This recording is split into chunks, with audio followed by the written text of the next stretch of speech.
Good evening students. आज हम बात कर रहे हैं बॉन्डिंग इन कोऑर्डिनेशन कंपाउंड्स। इससे पहले पिछली क्लासेस में हम लोगों ने पढ़ा है कोऑर्डिनेशन कंपाउंड्स क्या होते हैं, लिगेंड्स क्या होते हैं, कोऑर्डिनेशन पॉलीहेड्रा क्या होता है, कोऑर्डिनेशन नंबर क्या होता है, टाइप्स ऑफ लिगेंड्स, वो सारी चीज़ें हम लोग पहले पढ़ चुके हैं।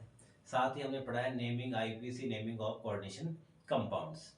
आज हम जो बात करने वाले हैं वो है bonding in coordination compounds. Bonding in coordination compounds, तो देखिए कोऑर्डिनेशन कंपाउंड्स में बॉन्डिंग के लिए कुछ थ्योरीज दी गई हैं। जैसे सबसे पहले दी गई वर्नर थ्योरी, उसके बाद में जो थ्योरी आई वो है वीबीटी मतलब वैलेंस बॉन्ड थ्योरी। उसके बाद में जो थ्योरी है वो है सीएफटी क्रिस्टल फील्ड थ्योरी। और सबसे लास्ट में जो हमें पढ़नी है वो है एमओटी मॉलिक्यूलर ऑर्बिटल थ्योरी। और इसे ही हम लोग कहते हैं लिगेंड फील्ड थ्योरी, एलएफटी। क्या कहेंगे? Ligand field theory. तो ये चार थ्योरीज हैं, ये हमें वन बाय वन स्टडी करनी है। तो सबसे पहले हम जो पढ़ने वाले हैं वो है वर्नर थ्योरी। तो देखिए वर्नर जो साइंटिस्ट था, जिन्होंने बाद में एक टाइम बाद में नोबेल प्राइज भी लिया था इस काम के लिए, तो इन्होंने बहुत सारे कंपाउंड्स में कोऑर्डिनेशन कंपाउंड्स में क्या की बॉन्डिंग की स्टडी करी कि मेटल और लिगेंड के बीच में बॉन्डिंग किस प्रकार से होती है, कैसे होती है। तो सबसे पहले जब इन्होंने ये थियरी दी तो वे थियरी दी थी 1893 में, 1893, जो कि इलेक्ट्रॉन की डिस्कवरी से बहुत पहले दी जा चुकी थी। और उसने बात कर रहा था वो प्राइमरी वैलेंसी की, सेकेंडरी वैलेंसी की। दैट मीन्स जब इलेक्ट्रॉनिक वैलेंसी कॉन्सेप्ट आया ही नहीं था, उससे पहले जब लोग इलेक्ट्रॉन जानते ही नहीं थे, जब साइंटिस्ट इलेक्ट्रॉन जानते ही नहीं थे, उससे पहले वर्नर ने ये कॉन्सेप्ट दिया। वर्नर ने कॉन्सेप्ट दिया। तो देखो क्या है, it was given before the discovery of electron of an electron और इलेक्ट्रॉनिक वैलेंसी कॉन्सेप्ट। ठीक है। अब वर्नर क्या कहता है कि कोई भी आयन जो है वो टू टाइप्स की वैलेंसी रखता है। That means according to Werner ions have two type of valency. अब इन्होंने बात करी कि कोई भी आयन कोऑर्डिनेशन कंपाउंड, कोई भी कॉम्प्लेक्स आयन है या कोई भी मेटल आयन है, वो दो टाइप की वैलेंसी शो करता है। एक है प्राइमरी वैलेंसी और दूसरी है सेकेंडरी वैलेंसी। ठीक है भाई। अब प्राइमरी वैलेंसी को समझाने के लिए या सेकेंडरी वैलेंसी को समझाने के लिए आपको पिछली क्लासेस में मैंने बताया था कि किसी भी कोऑर्डिनेशन कंपाउंड में दो हिस्से होते हैं, दो पार्ट होते हैं, जिसमें जो ब्रैकेट का जो हिस्सा होता है, जो ये ब्रैकेट वाला हिस्सा होता है, इसे हम कोऑर्डिनेशन एंटाइटी कहते हैं। और जो बाहर का हिस्सा होता है, ये वाला, यहाँ वाला या फिर यहाँ वाला, इसको हम लोग कहते हैं काउंटर आयन। ठीक है भाई। तो किसी बहुत सारे कंपाउंड्स की स्टडी करने के बाद में वर्नर ने बताया कि कोई भी आयन जो है वो दो टाइप की वैलेंसीज रखता है। अब दो टाइप की वैलेंसी कौन कौन सी है? एक है प्राइमरी वैलेंसी और दूसरी क्या है? Secondary valency.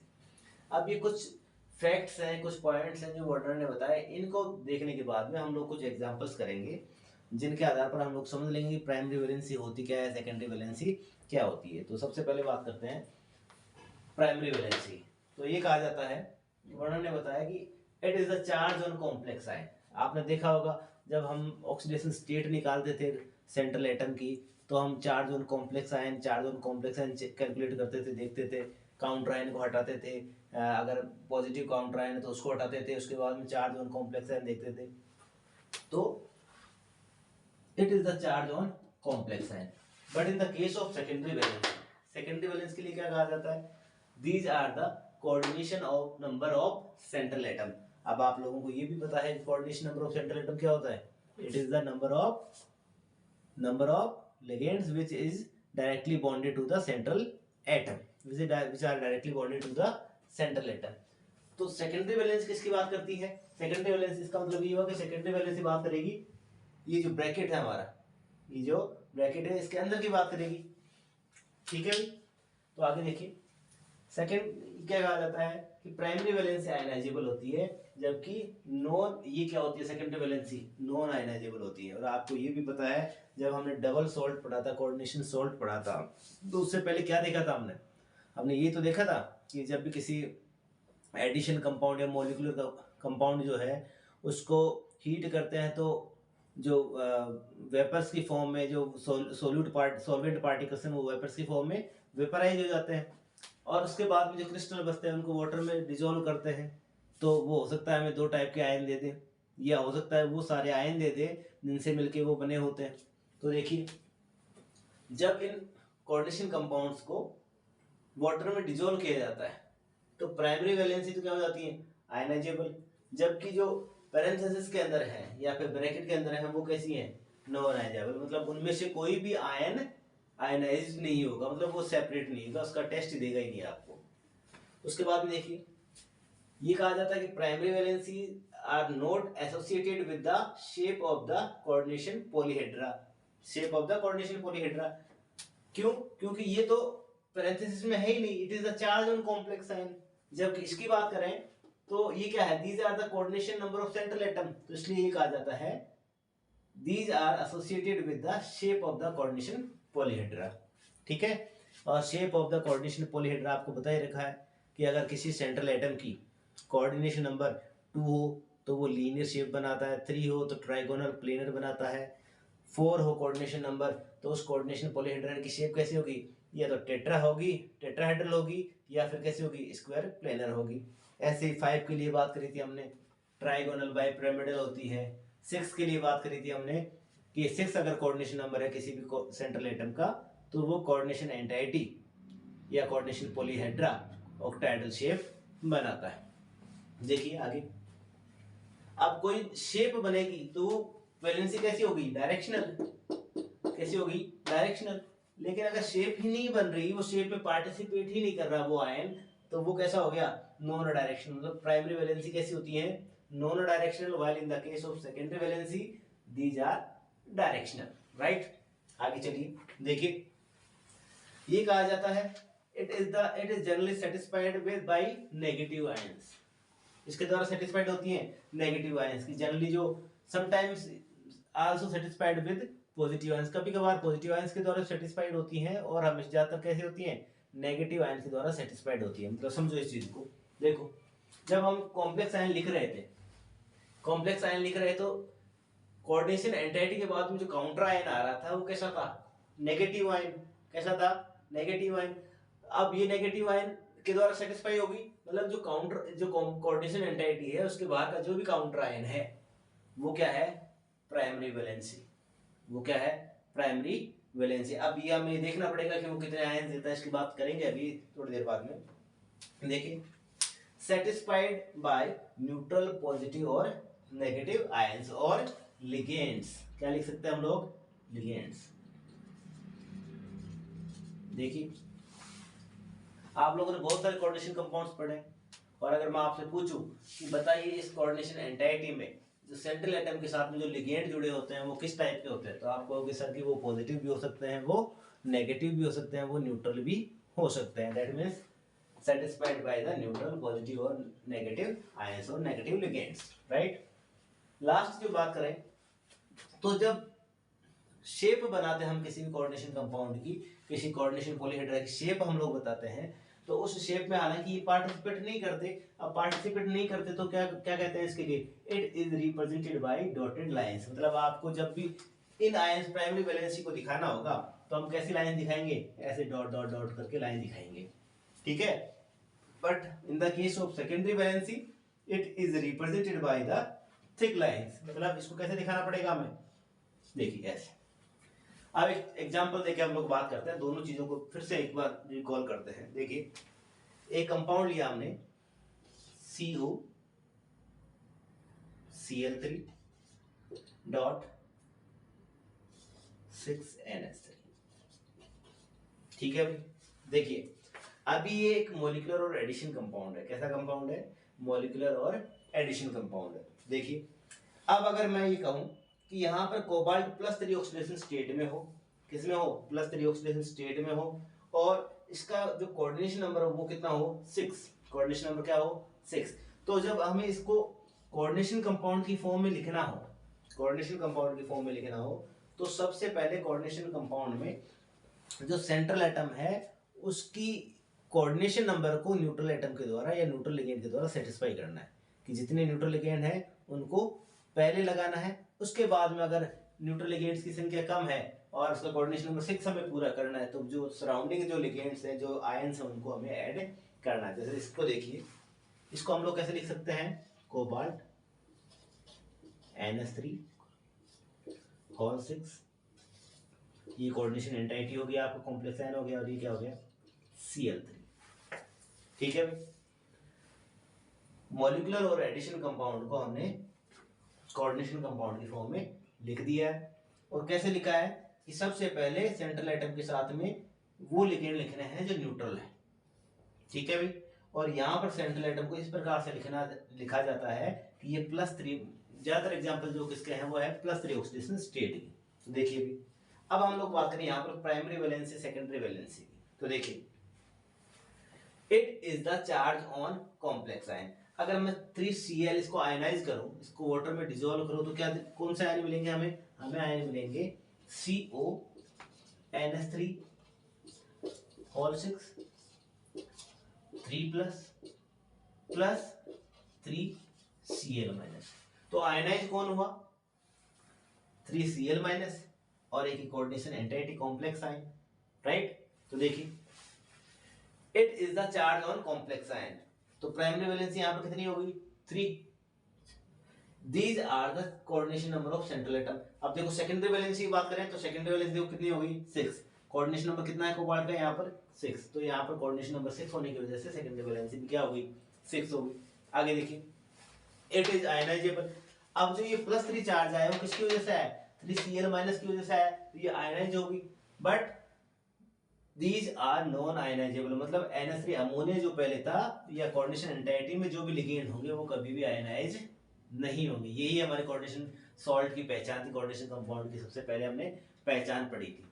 आगे देखिए, not associated with the shape of the coordination polyhedra. ये जो काउंटर आयन है वो शेप बनाएगा ही नहीं, जबकि associated with the shape of the coordination polyhedra, कि जो सेंट्रल एटम है उसके साथ जितने लिगेंड जुड़े हुए हैं कोऑर्डिनेशन एंटाइटी में, वही उस कोऑर्डिनेशन कंपाउंड की शेप बताएंगे। आप कैसे बताएंगे, देखिए मैंने आपको बता रखा है, जब कोऑर्डिनेशन पॉलीहेड्रा में सेंट्रल एटम का कोऑर्डिनेशन नंबर कितना हो, 6। जब सेंट्रल एटम का कोऑर्डिनेशन नंबर 6 हो तो वो शेप बनाता है ऑक्टाहेड्रल। ऑक्टाहेड्रल कुछ इस प्रकार की होती है, देखिए मैं यहां बनाता हूं, देखना, ये हमने लिख दिया central atom cobalt Cl, sorry कितने लिखे, कौन लिगेंड है, ammonia, ammonia, ammonia, ammonia, ammonia, और ये लिख दिया हमने। तो ये जो शेप बन रही है वो कैसी बन रही है, ऑक्टाहेड्रल।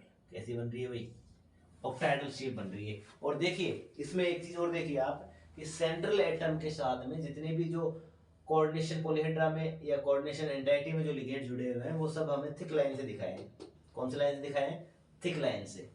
अब बात करते हैं सेकंड प्राइमरी वैलेंसी की। देखिए ये लिगेंड कैसा है, न्यूट्रल, और ये कैसा है, चार्ज या नेगेटिव चार्ज। तो हमने क्या लिखा है यहाँ पर, it is generally satisfied by negative ions, ये नेगेटिव आयन के द्वारा सेटिस्फाई होगी।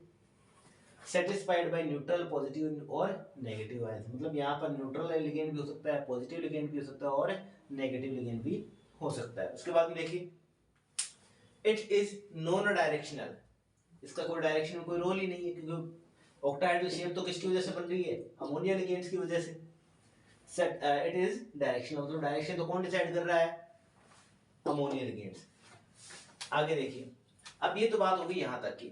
अब लास्ट पॉइंट जो हमारा बचा है इसमें, it is represented by dotted lines, मतलब जो प्राइमरी वैलेंसी है उसको डॉटेड लाइन से रिप्रेजेंट करते हैं। आप वो किस प्रकार से रिप्रेजेंट करते हैं, देखिए अगर हमें प्राइमरी वैलेंसी को शो करना है तो देखो प्राइमरी वैलेंसी कैसे दिखाएंगे, जैसे मान लो हमने दिखा दिया, यहाँ पे दिखा दिया dot dot dot dot Cl, यहाँ दिखा दिया dot dot dot dot Cl, और यहाँ दिखा दिया हमने Cl।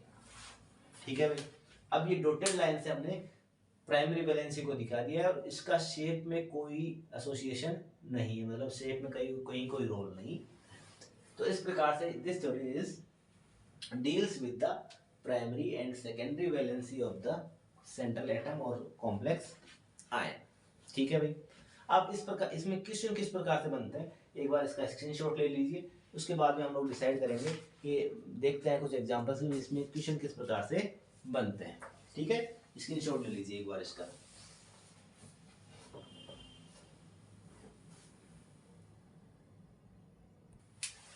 हाँ भाई, हो गया स्क्रीनशॉट। अब देखिए आगे। अब दोनों ये जो हमने जो प्राइमरी वैलेंसी और सेकेंडरी वैलेंसी देखी है, तो इसका कंक्लूजन क्या है? कंक्लूजन देखिए, प्राइमरी वैलेंसी तो क्या है? प्राइमरी वैलेंसी तो है number of counter ions, number of counter ions. और सेकेंडरी वैलेंसी क्या है? Coordination number of central atom. आगे बात समझ में? ठीक है। अब यहाँ से क्वेश्चन कैसे बनता है उसको देखिए, क्वेश्चन कैसे बनता है उसको देखिए। एग्जाम्पल देखिए, जैसे हमने लिखा कोई मॉलिक्यूलर और एडिशन कंपाउंड। क्या लिखा? मॉलिक्यूलर और एडिशन कंपाउंड। देखिए क्या है, जैसे हमने लिखा COCl3 6NH3। ठीक है। इसके बाद में हमने लिखा COCl3 5NH3। फिर लिखा हमने COCl3 4NH3। ठीक है भाई। उसके बाद में लिखा हमने COCl3 3NH3। ठीक है, ये हमने कोई मॉलिक्यूलर और एडिशन कंपाउंड लिखा है। अब इस मॉलिक्यूलर और एडिशन कंपाउंड से हमें लिखना है कोऑर्डिनेशन कंपाउंड। क्या लिखना है? Coordination compound. देखिए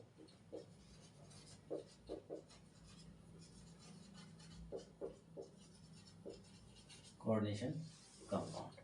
अभी आपको बताया था क्या कि जब भी मॉलिक्यूलर और एडिशन कंपाउंड को लिखना हो तो सबसे पहले आप क्या करोगे, जो सेंट्रल एटम है उसकी जो कोऑर्डिनेशन नंबर 6 है वो सबसे पहले आप न्यूट्रल लिगेंड के द्वारा सेटिस्फाई करोगे। तो देखो कैसे लिखेंगे, मैंने लिखा CONH3 all 6 Cl3। राइट। अब इसमें देखिए, इसमें न्यूट्रल लिगेंड कितने हैं? 5 है। लेकिन तो हमें एक लिगेंड यहाँ से नेगेटिव लिगेंड लेना पड़ेगा ताकि इसकी 6 कोऑर्डिनेशन नंबर सेटिस्फाई हो जाए। तो देखिए कैसे लिख सकते हैं इसको, CONH3 all 5 Cl2। ठीक है, ऐसे इसको लिखेंगे। देखिए कैसे लिखेंगे, CONH3 कितने लिगेंड है NH3 4 Cl2 CO, और लास्ट में हमने लिखा CONH3 whole thrice Cl3। Okay, clear? तो देखिए हमने मॉलिक्यूलर और एडिशन कंपाउंड से लिख लिया कोऑर्डिनेशन कंपाउंड। अब हमसे क्वेश्चन क्या बनता है, क्या पूछा जाता है वो देखिए। हमसे पूछा जाता है कि बताइए ये मॉलिक्यूलर और एडिशन कंपाउंड दिया हुआ है और ये जब इसकी रिएक्शन AgNO III के साथ में करवाई जाए तो कितने मोल AgCl हमें मिलेंगे। पहला क्वेश्चन तो बनता है कि कितने मोल AgCl PPT बनेगी या कितने मोल AgCl हमें प्राप्त होगा। ठीक है, पहला क्वेश्चन तो बनता ही। दूसरा क्वेश्चन बनता है कि इनकी मोलर कंडक्टिविटी बताइए, कि जैसे आपको ये चारों लिख दिए और पूछा कि बताइए कि right the decreasing order of molar conductivity of these molecular और एडिशन कंपाउंड्स। तो फिर उस टाइम क्या करेंगे हम लोग। तो ये दो टाइप के क्वेश्चन बनते हैं और दो टाइप के क्वेश्चन को कैसे सॉल्व करते हैं देखिए। हमने यहाँ तक कर लिया। अब आगे देखिए, आगे लिख रहे हैं हम number of ions, number of ions. ठीक है, number of chloride ions, moles of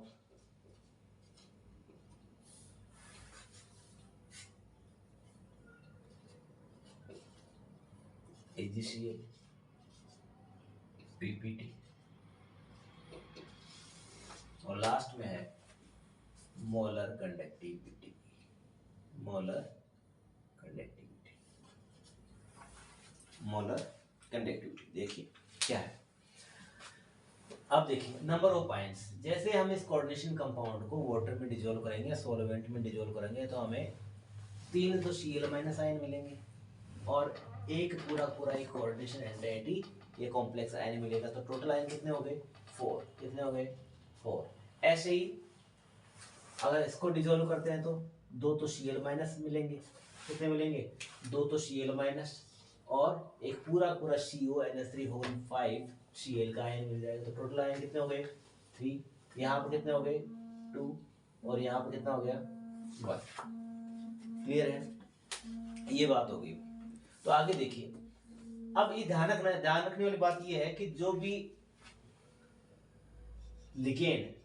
ligand coordination entity के अंदर है वो कभी भी आयनाइज नहीं होगा, ये ध्यान रखना। ये मैंने पहले भी बताया आपको कि जो कोऑर्डिनेशन कंपाउंड्स होते हैं वो नए आयंस का टेस्ट देते हैं, ना कि उन सभी आयंस का जिनसे मिलके वो बने होते हैं।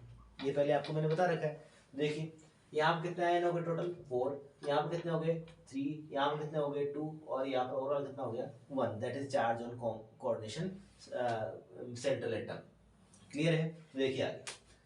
अब number of Cl minus ion की बात करें तो यहाँ तो Cl माइनस आयन सिर्फ यही रिलीज हो रहे, ये रिलीज हो रहे, तो यहाँ पर कितने हो गए 3, यहाँ पर कितने हो गए 2, यहाँ पर कितने हो गए 1 और यहाँ पर कितने हो गए 0। ध्यान रखना कभी भी कोऑर्डिनेशन एंटिटी के अंदर जो लिगेंड्स हैं उनका आयनाइजेशन नहीं होता है, वो कोऑर्डिनेशन एंटिटी के अंदर ही रहेंगे।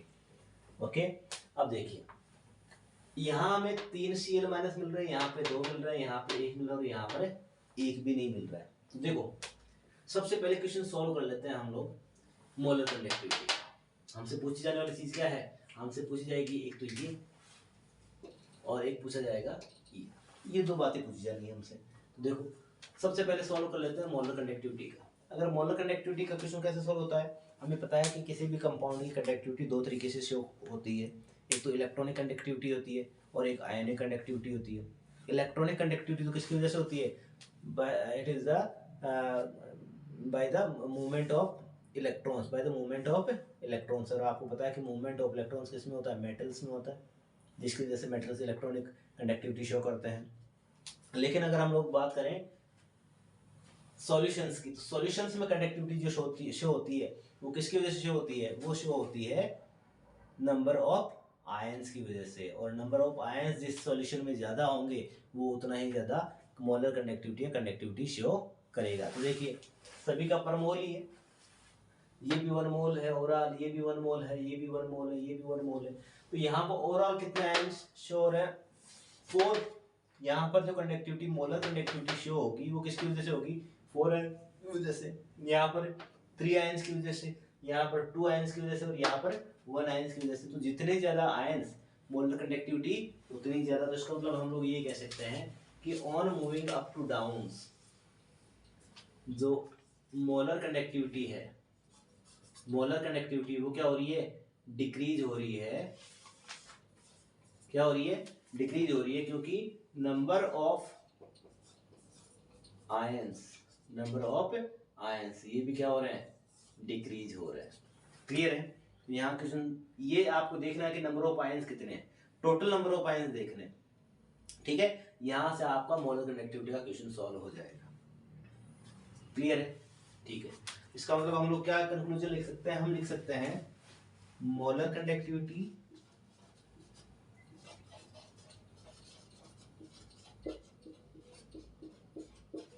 is directly proportional to the number of ions, ये हमारा कंक्लूजन होगा। वेरी वेरी इंपॉर्टेंट है, यहाँ से क्वेश्चन बनता है। ठीक है, आगे देखो सेकंड क्वेश्चन बनता है मोल्स ऑफ AgCl PPT कि अगर इस कंपाउंड की reaction on reaction with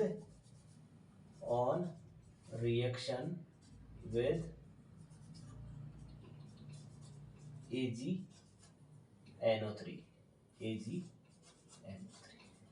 silver nitrate के साथ जब इन कोऑर्डिनेशन कंपाउंड्स की रिएक्शन करवाई जाए तो कितने मोल AgCl PPT ऑब्टेन होगी। तो देखिए जितने Cl माइनस आयन फ्री होंगे उतने के साथ Ag रिएक्शन करेगा। तो यहाँ तो कितने बनेंगे, देखो यहाँ तो बनेंगे 3 मोल ऑफ AgCl, यहाँ पर कितने बनेंगे 2 मोल ऑफ AgCl, यहाँ पर 1 मोल ऑफ AgCl, और यहाँ पर कोई रिएक्शन नहीं होगी। दैट मीन्स AgNO3 इस कोऑर्डिनेशन सॉल्ट के साथ में या कोऑर्डिनेशन कंपाउंड के साथ में कोई रिएक्शन नहीं करेगा। तो देखना ये जो AgCl की जो पीपीटी बन रही है, ये AgCl की पीपीटी उतने ही मोल बन रही है जितने मोल काउंटर आयन है। यहाँ देखो यहाँ पर 1 Cl है तो 1 AgCl बन गई, यहाँ 2 Cl माइनस मिलते हैं तो 2 AgCl बन गई, यहाँ 3 Cl माइनस मिल रहे हैं तो वहाँ पर 3 AgCl 3 mole of AgCl PPT obtain हो गई। ठीक है, तो ये बात हो गई हमारी वर्नर थ्योरी की। अब कुछ एग्जांपल्स हैं जो आपको PDF में आपके व्हाट्सएप ग्रुप पे या फिर यूट्यूब पे सब्सक्रिप्शन में इसमें मिल जाएंगे डिस्क्रिप्शन में, तो वो आप वहाँ से सॉल्व कर लेना। ठीक है भाई, ये वर्नर थ्योरी हो गई।